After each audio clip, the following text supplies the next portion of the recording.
ഇത് നമ്മളൊരു കാര്യം മനസ്സിലാക്കേണ്ടത്, ഈ പാലത്തായി കേസിന്റെ തുടക്കം മുതൽ അതിനെ ഒന്ന് ഒബ്സർവ് ചെയ്ത സമയത്ത് എനിക്ക് മനസ്സിലാക്കാൻ സാധിച്ചൊരു കാര്യം, ഞാൻ പരസ്യമായിട്ട് എന്റെ സോഷ്യൽ മീഡിയ പോസ്റ്റുകളിൽ ഇത് പങ്കുവെക്കുകയും ചെയ്തു. വലിയ രീതിയിലുള്ള സൈബർ ആക്രമണം ഏറ്റുവാങ്ങി ഈ രീതിയിൽ കാര്യങ്ങൾ പറയുന്നത്. ഒരു എക്കോ സിസ്റ്റം അനുകൂലമാക്കി ഈ ദേശീയ പ്രസ്ഥാനങ്ങൾക്ക് അനുകൂലമായി ചിന്തിക്കുന്നവർക്ക് എതിരായി കേരളത്തിൽ കാലാകാലങ്ങളായി ഉണ്ടായി വരാറുണ്ട്. പക്ഷേ ഇത് വളരെ പരിതാപകരമായ അവസ്ഥയാണ്.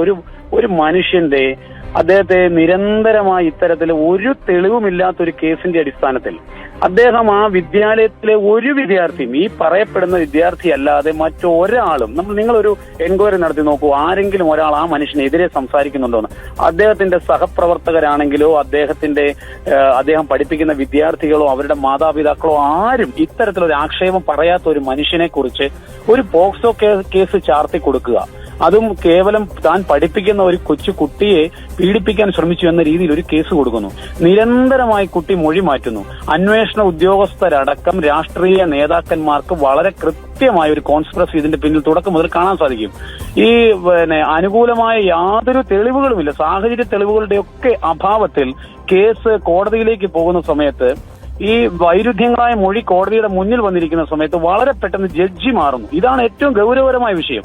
നമ്മള് സാധാരണക്കാരന്റെ ഏറ്റവും അവസാനത്തെ മാർഗം ജുഡീഷ്യറി ആണെന്നൊക്കെ പൊതുവെ പറയാറുണ്ട്. പക്ഷേ ചില മജിസ്ട്രേറ്റുമാർ, ചീഫ് ജുഡീഷ്യൽ കോർട്ടുകളിൽ ഇന്നലെ തുടങ്ങിയതല്ല ഇത്, ഞാൻ വളരെ എല്ലാ ഉത്തരവാദിത്തോടും കൂടി പറയുന്നു.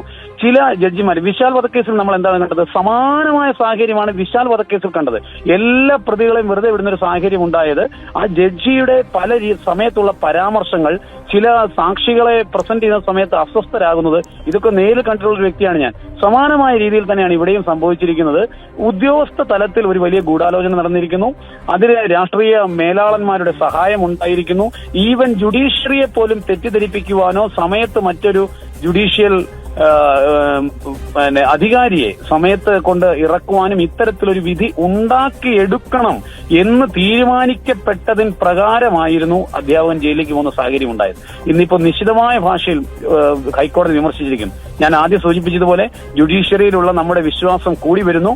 കൃത്യമായ എൻക്വയറി പോയാൽ അദ്ദേഹത്തെ കുറ്റവിമുക്തനാക്കും.